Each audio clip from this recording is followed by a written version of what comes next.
Assalamualaikum warahmatullahi wabarakatuh. Perkenalkan, nama saya Faradila dengan NIM 20116040092.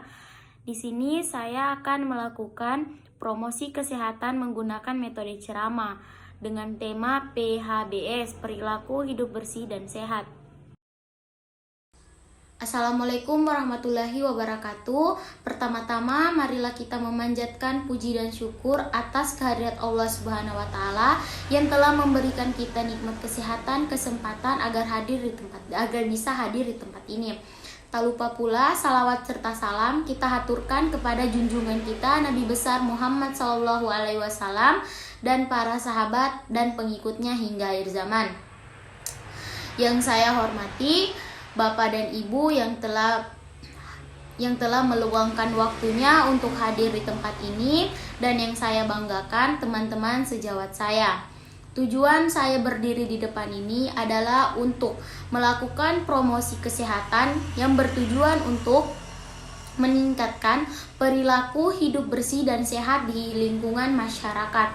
Ya, langsung saja. Baiklah, terima kasih atas kesempatan dan waktunya. Selanjutnya di sini saya akan langsung memaparkan materi, yaitu didahului dengan pengertian PHBS atau perilaku hidup bersih dan sehat adalah pengetahuan atau sikap dan tindakan proaktif untuk memelihara dan mencegah resiko terjadinya penyakit, melindungi diri dari ancaman penyakit yang dipraktikkan atas dasar kesadaran sebagai hasil pembelajaran yang dijadikan seorang atau keluarga dapat menolong diri sendiri di bidang kesehatan dan berperan aktif dalam mewujudkan derajat kesehatan masyarakatnya. Bidang perilaku hidup bersih dan sehat terdiri dari beberapa bidang, yaitu yang pertama bidang kebersihan per orang, seperti mencuci tangan dengan air bersih yang mengalir dengan sabun, mandi minimal 2 kali sehari, dan lain-lain. Yang selanjutnya, yang kedua, yaitu bidang gizi, seperti makan sayur dan buah tiap hari, mengonsumsi garam beriodium, menimbang berat badan, tinggi badan di setiap bulannya. Yang ketiga, yaitu ada bidang counseling, seperti membuang sampah pada tempatnya, menggunakan jamban, memberantas jentik, dan lain-lain. Selanjutnya, manfaat dari perilaku hidup bersih dan sehat adalah setiap rumah tangga meningkatkan kesehatannya dan tidak mudah sakit. Yang kedua, setiap rumah tangga sehat dapat meningkatkan produktivitas kerja anggota keluarganya. Yang ketiga, anggota keluarga dengan meningkatnya kesehatan anggota rumah tangga, maka biaya yang tadinya dialokasikan untuk kesehatan dapat dialihkan seperti biaya pendidikan anak dan usaha lain yang dapat meningkatkan kesejahteraan anggota rumah tangga. Yang keempat, salah satu indikator untuk menilai kebersihan pemerintah daerah, kabupaten atau kota yang di bidang kesehatan. Yang kelima, meningkatnya citra pemerintah daerah dalam bidang kesehatan. Yang keenam, dapat menjadi percontohan rumah tangga sehat bagi daerah lain. Selanjutnya ada indikator perilaku hidup bersih dan sehat. Indikator perilaku hidup bersih dan sehat mengacu pada pengertian perilaku sehat. Indikator ditetapkan berdasarkan area atau wilayah. Yang pertama, indikator nasional. Indikator nasional ditetapkan 3 indikator, yaitu yang pertama, presentasi penduduk tidak merokok. Yang kedua, presentasi penduduk yang makan sayur dan buah-buahan. Yang ketiga, presentasi penduduk melakukan aktivitas fisik atau olahraga. Alasannya dipilih ketiga indikator tersebut berdasarkan isu global dan regional, seperti merokok telah menjadi isu global karena selain mengakibatkan penyakit seperti jantung dan kanker paru-paru, juga disinyalir menjadi entry point untuk narkoba. Pola makan yang buruk akan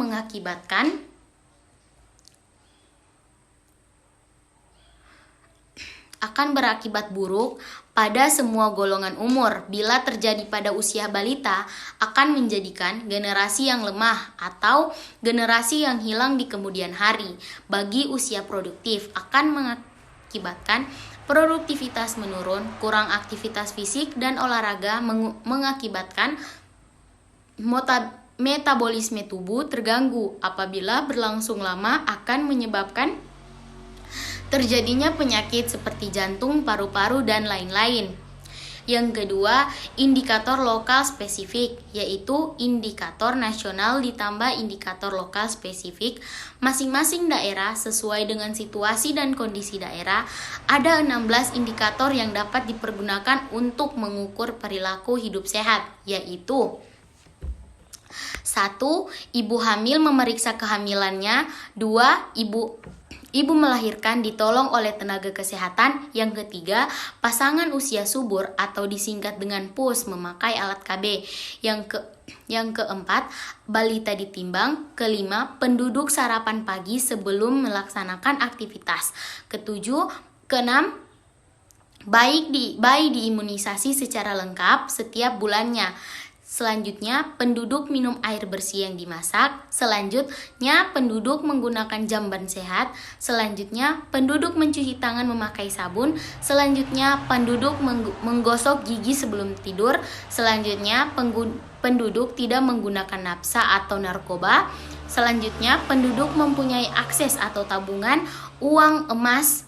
Selanjutnya, penduduk wanita memeriksakan kesehatan secara mandiri dan secara berkala dan sadari.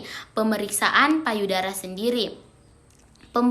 Selanjutnya, penduduk memeriksakan kesehatan secara berkala untuk mengukur hipertensi. Selanjutnya, penduduk wanita memeriksakan kesehatan secara berkala dengan pap smear. Selanjutnya, yang terakhir, perilaku seksual dan indikator lain diperlukan sesuai prioritas masalah kesehatan yang ada di daerah. Lanjut, indikator PHBS. Di tiap tatanan, indikator tatanan sehat terdiri dari indikator perilaku dan indikator lingkungan di 5 tatanan, yaitu tatanan rumah tangga, tatanan tempat kerja, tatanan tetap tempat umum, dan tatanan sekolah, dan tatanan institusi kesehatan. Yang pertama, tatanan perilaku hidup bersih dan sehat di tatanan rumah tangga. Perilaku hidup bersih dan sehat di rumah tangga adalah upaya untuk memperdayakan anggota rumah tangga agar tahu, mau, dan mampu mempraktikkan hidup bersih dan sehat serta berperan aktif dalam gerakan kesehatan di masyarakat. Yang kedua, PHBS di tatanan tempat umum. PHBS di tempat-tempat umum adalah upaya untuk memberdayakan masyarakat, pengunjung, dan pengelola tempat-tempat umum agar tahu, mau, dan mampu untuk mempraktikkan PHBS serta berperan aktif dalam mewujudkan tempat-tempat umum yang PHBS. Melalui penerapan perilaku hidup bersih dan sehat di tempat umum ini, diharapkan masyarakat yang berada di tempat-tempat umum akan terjaga kesehatannya dan tidak tertular atau menularkan penyakit. Indikator tatanan tempat-tempat umum yaitu perilaku hidup bersih dan sehat di pasar, perilaku hidup bersih dan sehat di tempat ibadah, perilaku hidup bersih dan sehat di rumah makan, perilaku hidup bersih dan sehat di angkutan umum. Itulah tatanan yang masuk dalam lingkup tatanan di tempat umum. Selanjutnya, jenis perilaku hidup sehat terhadap diri sendiri. Yang pertama, yaitu kita harus selalu mandi menggunakan sabun, dan mandi dilakukan minimal 2 kali sehari pada pagi dan sore hari, yang bertujuan untuk menjaga kebersihan kulit kita, menjaga penyakit kulit dan gatal-gatal, dan menghilangkan bau badan. Selanjutnya, kita harus rutin mencuci rambut, yaitu dilakukan 2 kali seminggu menggunakan shampoo yang bertujuan untuk membersihkan rambut dan kulit kepala dari kotoran dan memberikan rasa segar. Yang ketiga, membersihkan hidung. Kita perlu membersihkan lubang hidung kita pada setiap kali mandi guna membuang kotoran yang ada dan melancarkan pernafasan. Yang keempat, kita harus selalu menggosok gigi. Dilakukan minimal 2 kali sehari dengan memakai pasta gigi odol yang dilakukan setelah akan dan sebelum tidur malam. Gosok gigi ini bertujuan untuk menjaga kebersihan gigi dan mulut, mencegah kerusakan pada gigi dan gusi, mencegah bau mulut yang tidak sedap dan yang tidak sedap. Yang kelima yaitu kesehatan mata. Perlu kita ketahui, kesehatan mata itu sangat perlu diperhatikan, apalagi saat kita membaca, di mana cahaya harus cukup terang. Jarak pembaca dan buku sepanjang penggaris yaitu 30 cm, dan yang dibaca tidak boleh bergerak atau bergoyang. Pembaca tidak boleh sambil tiduran. Yang keenam, mencuci tangan dilakukan untuk menjaga kebersihan tangan dari kotoran dan kuman yang dapat menyebabkan penyakit. Cuci tangan dapat dilakukan pada saat sebelum dan sesudah makan, sebelum tidur, sebelum dan sesudah memegang benda kotor, setelah pulang dari bepergian, memotong kuku. Selanjutnya yang ketujuh yaitu memotong kuku. Dilakukan minimal 1 kali dalam seminggu dengan bertujuan untuk mencegah penyakit yang dapat ditularkan melalui tangan saat makan, misalnya cacingan dan sakit perut. Selanjutnya, memotong kuku mencegah untuk luka akibat garukan kuku. Perlu diperhatikan bahwa tidak boleh mengorek hidung dengan jari atau kuku yang kotor. Tidak boleh memasukkan jari ke mulut atau menggigit kuku. Yang ke-8 yaitu memakai alas kaki. Perlu kita ketahui, anak-anak terkadang dalam bermain tidak menggunakan alas kaki. Penggunaan alas kaki perlu dilakukan agar